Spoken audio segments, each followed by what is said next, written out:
Assalamualaikum warahmatullahi wabarakatuh. Saya Ardian Rizky Wahyudi, NIM E2019-2385 dari Ekonomi Syariah 9. Di sini saya akan menjelaskan dua hal, yaitu pertama, beberapa indikator tingkat pembangunan lainnya, dan yang kedua, hakikat keberhasilan pembangunan.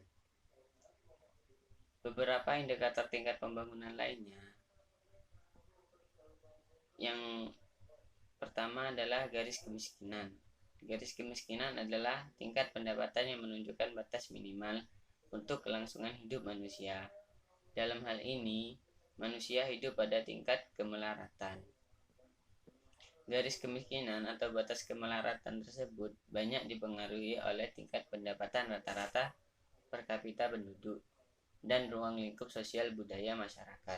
Karena lingkup sosial budaya yang berbeda antara satu negara dengan negara yang lain, maka agak sulit untuk menetapkan garis kemiskinan yang dapat berlaku universal dan dapat diterapkan di semua bangsa atau negara. Walaupun demikian, para ahli menyadari hal tersebut dan merasa perlu untuk bekerja dengan dua macam garis kemiskinan yang digunakan bagi keperluan perencanaan, yaitu sejumlah $50 Amerika untuk desa-desa.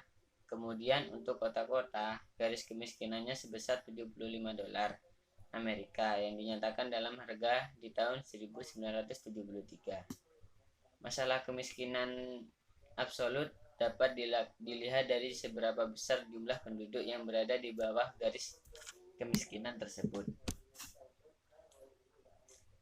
Kemudian yang kedua, kebutuhan dasar minimum. Sayogyo telah menetapkan garis kemiskinan berdasarkan atas kebutuhan dasar minimum yang dapat diklarifikasikan sebagai berikut. Yang pertama, untuk kawasan perdesaan, rumah tangga dengan pengeluaran setara 320 kg nilai beras yang ditukar dengan sejumlah uang masuk dalam kategori miskin. Dan yang kedua, untuk kawasan perkotaan masuk kategori miskin bila pengeluaran rumah tangga di bawah 480 kg nilai tukar beras per orang dalam 1 tahun. Lebih miskin lagi bila di bawah 380 kg nilai tukar beras per orang dalam 1 tahun.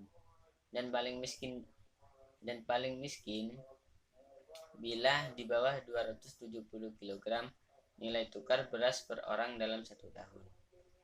Dan yang ketiga, golongan masyarakat dengan pengeluaran rumah tangga berkisar 240 sampai 320 kg nilai tukar beras di perdesaan dan 360 sampai 480 kg dinilai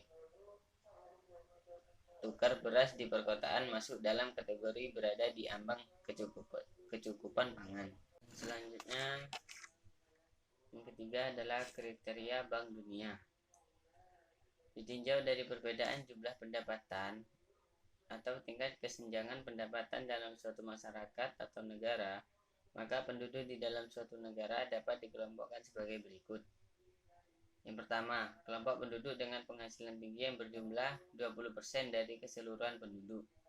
Yang kedua, 40% dari keseluruhan penduduk adalah kategori penduduk yang memiliki penghasilan menengah. Dan yang ketiga, 40% dari keseluruhan penduduk adalah kategori penduduk yang memiliki penghasilan rendah. Selanjutnya, pembahasan yang kedua yaitu hakikat keberhasilan pembangunan. Hakikat pembangunan adalah adanya pertumbuhan dan pemerataan ekonomi. Pertumbuhan ekonomi diartikan sebagai proses kenaikan jumlah produksi perekonomian yang ditandai dengan adanya pendapatan nasional yang melonjak. Suatu negara dikatakan naik pertumbuhan ekonominya jika GNP mengalami peningkatan secara real. Indikasi dari keberhasilan dalam pembangunan ekonomi adalah adanya pertumbuhan ekonomi. Dengan demikian, pembangunan lebih diarahkan pada pencapaian kesejahteraan hidup masyarakat.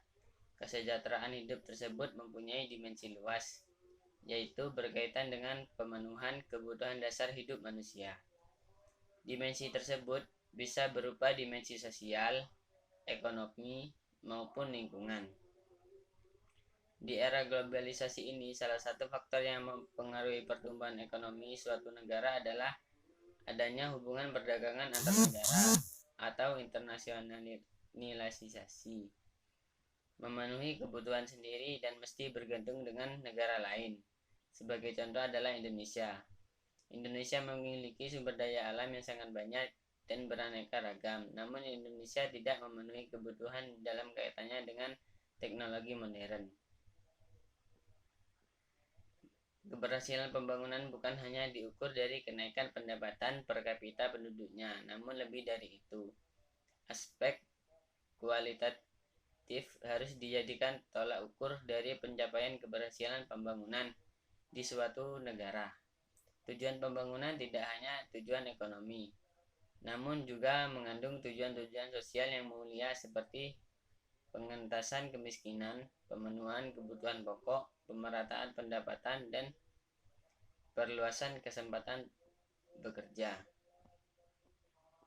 Oleh karena itu, negara-negara berkembang, khususnya Indonesia, harus lebih memperhatikan pendekatan kualitatif sebagai indikator keberhasilan pembangunan di samping pendekatan kuantitatif. Dengan memperlihatkan aspek-aspek sosial budaya, diharapkan pembangunan yang dilaksanakan dapat dinikmati oleh seluruh lapisan masyarakat, sehingga kesenjangan kemakmuran yang ada selama ini dapat dikurangi. Tujuan yang mulia dari pembangunannya itu masyarakat yang sejahtera dalam semua aspek memang bukan suatu hal yang mudah untuk dicapai. Dengan tekad yang kuat dari seluruh lapisan masyarakat dan keseriusan pemerintah membangun perekonomian dengan memperhatikan aspek-aspek sosial, kemakmuran yang merata dapat terwujud di Indonesia. Terima kasih. Itu yang bisa saya sampaikan. Selebihnya jika ada salah kata, mohon maaf. Assalamualaikum warahmatullahi wabarakatuh.